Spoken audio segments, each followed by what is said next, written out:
Salam sejahtera semua pelajar. Hari ini kita akan belajar tajuk kelebihan dan kekurangan haiwan yang hidup berkumpulan. Jadi awal-awal lagi Cikgu Rozana ni pun bertanyalah. Mengapakah sesetengah haiwan hidup berkumpulan? Baik, Cikgu tolong jawabkan. Secara ringkasnya, supaya dapat bekerja sama untuk membuat sarang dan mendapatkan makanan. Kedua, memastikan keselamatan ahli kumpulan, termasuklah menjaga anak-anaknya dengan mengawal wilayahnya. Jadi kita akan tengok yang pertama nih, kelebihan haiwan hidup berkumpulan ini. Bekerja sama untuk membuat sarang dan mendapatkan makanan. Mari tengok situasi di bawah nih. Hai, hai, ya, hai, la, la, la, la, la. Semut-semut ini pun dengan riang gembira mengangkat batu. Hebat, ini angkat daun-daun kan? Sepakat membawa berkat. Kiri, kanan, kiri. Okey, berkawat lagi semut-semutnya. Baik, daripada situasi ini kita dapati semut bekerja sama untuk membuat sarang dan mendapatkan makanan. Jadi itu kelebihan semut-semut inilah hidup berkumpulan. Kedua, tengok gambar nih. Habislah saya, habislah. Hihihihi, ho, ho, ho. Kemana kamu nak lari? Kami sudah mengepung kamu. Hahaha. Serigala ni mau makan ni kan. Sekawan serigala mendapatkan makanan dengan cara memburu mangsanya secara berkumpulan. Mengapakah serigala perlu berburu secara berkumpulan? Ini jawapannya. Pertama, untuk melindungi sesama mereka lah semasa memburu.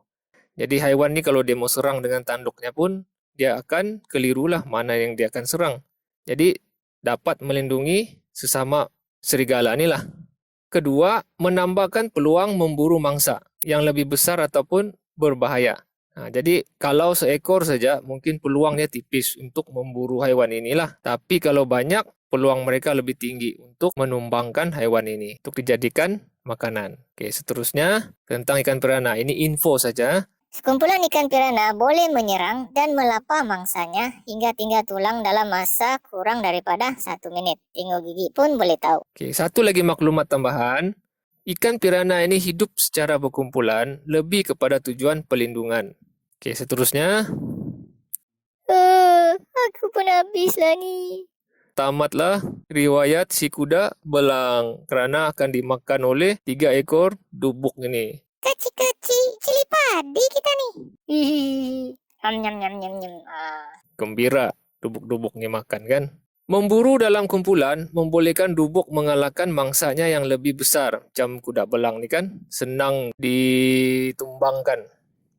Okay, satu lagi maklumat yang cikgu ingin kongsikan tentang dubuk ni. Musuh utama dubuk ni hanya 2, singa dan manusia. Iaitu pemburu haram. Kemudian, ketua dalam kawanan dubuk ini biasanya dubuk betina lah. Okay, seterusnya, haiwan yang hidup berkumpulan ini memastikan keselamatan ahli kumpulan. Haiwan yang hidup berkumpulan mampu memastikan keselamatan spesiesnya daripada serangan musuh. Contohnya, ikan bilis ini hidup berenang dalam kumpulan yang besar untuk mengelirukkan musuhnya. Katakanlah ada satu pemangsa itu mau makan ikan bilis ini, jadi ikan bilis ini akan berenang berlainan arah. Jadi ikan pemangsa itu akan keliru. Jadi ikan bilis ini pun selamatlah daripada dimakan. Begitu juga kisahnya tentang kuda belang. Kuda belang ini hidup berkumpulan dengan cara menyamar diri daripada musuh. Kenapa? Tengok ni di sini sambungannya di info ni. Singa ialah haiwan yang buta warna. Keadaan ini menyebabkan singa ini tidak boleh membezakan antara belang pada badan kuda belang dengan rumput yang tinggi. Apabila kuda belang ini berkumpul, singa akan keliru. Adakah itu kuda belang ataupun rumput? Maka mereka boleh menyelamatkan dirilah selepas itu. Haiwan yang hidup berkumpulan biasanya terdiri daripada induk dan anak-anaknya. Maka haiwan ini juga melindungi anak-anaknya. Jika hidup berkumpulan, anak-anak haiwan tersebut dapat dijaga dengan baiklah. Tengok ni, macam pernah cikgu lihat, tapi di mana ya? Duduk dengan makcik ya. Ibu kamu keluar berburu. Kata singa itu, bercakap lagi dia. Apabila sekumpulan singa keluar berburu, singa betina dalam kumpulan yang sama akan menjaga anak-anaknya. Maka di situ anak-anaknya selamat daripada pemangsa yang lainlah. Haiwan yang hidup berkumpulan akan mengawal kawasannya daripada diceroboh oleh musuh. Contohnya singa. Singa akan mengawal kawasannya dan sumber air di kawasannya daripada kumpulan haiwan yang lain. Singa akan menandakan kawasannya dengan semburan urinnya di tempat-tempat tertentu dalam kawasannya. Urin ini maksudnya buang air kecil itulah. Contoh lain, haiwan yang juga berbuat demikian termasuklah anjing dan kucing lah. Oke, satu fakta menarik tentang singa nih, kebiasaannya hanya singa-singa betina akan keluar memburu mencari makanan. Singa jantan ini berfungsi sebagai pelindung ataupun penjaga keselamatan je lah dalam kumpulannya. Selanjutnya, anjing laut. Semua anjing laut betina ini saya jaga. Singa laut jantan akan mengawal kawasannya untuk mendapatkan sekumpulan singa betina bagi tujuan mengawan. Kesimpulannya, haiwan yang hidup berkumpulan akan bekerjasama untuk membina sarang, mendapatkan makanan, menjaga keselamatan antara haiwan tersebut, melindungi anak-anaknya, dan mengawal wilayahnya. Bagaimanakah hewan-hewan ini bekerjasama untuk mendapatkan kelebihan-kelebihan tersebut yang dinyatakan ini? Ini jawabannya lah. Dengan cara sentiasa bersama-sama sepanjang masa melakukan aktiviti-aktiviti untuk mendapatkan kelebihan-kelebihan tersebut. Maksudnya di sini untuk membolehkan mereka membina sarang, makanan, jaga keselamatan dan wilayah, mereka harus bersama-sama sepanjang masa melakukan apa saja aktiviti itu bersama-sama. Oke, soalan kebat. Apakah yang akan berlaku jika seekor haiwan yang hidup berkumpulan terlalu dominan dalam kumpulannya? Dominan maksudnya berkuasa ataupun menonjol lah. Jadi ada dua situasi yang akan berlaku di situ. Pertama, jika tiada haiwan dominan lain, maka haiwan itu akan mengetuai kumpulannya, menjadi haiwan alfa di dalam kumpulannya lah, dan mendapat keutamaan dalam mendapatkan makanan, sumber air, pasangan, dan sebagainya. Itu yang pertama. Yang kedua, jika ada haiwan dominan lain dalam kumpulannya, maka kedua-dua haiwan dominan ini akan bersaing untuk menentukan haiwan mana yang lebih kuat. Haiwan yang menang akan mengetahui kumpulan lah. Yang kalah tu mungkin akan dihalau ataupun cedera ataupun mati. Haiwan yang hidup berkumpulan juga mempunyai beberapa kekurangan. Yang pertama, wabak penyakit yang disebabkan oleh virus disebarkan melalui udara mudah merebak kepada haiwan yang hidup di dalam kumpulan.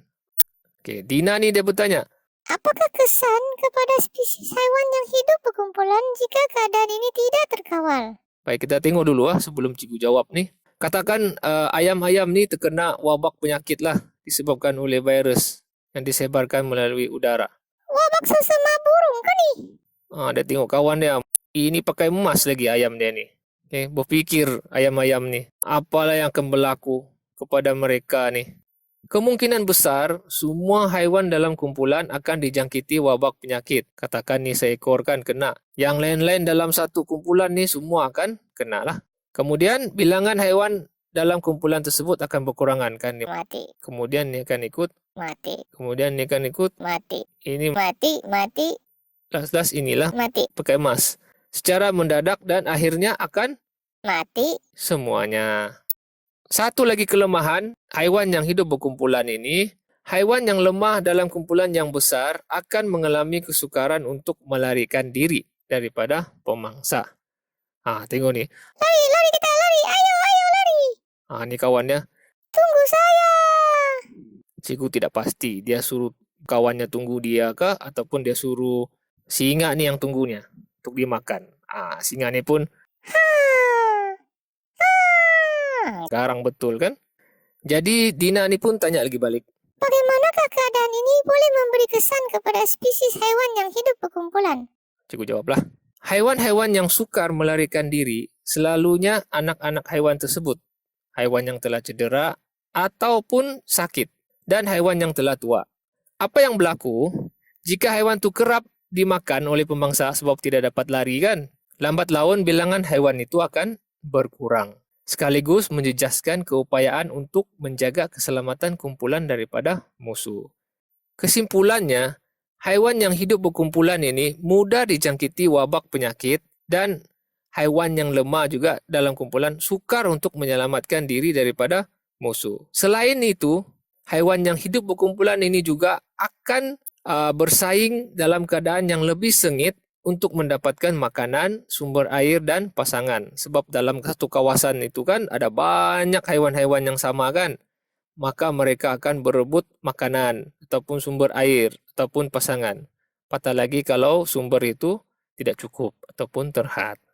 Jadi itu sajalah untuk hari ini. Selamat belajar.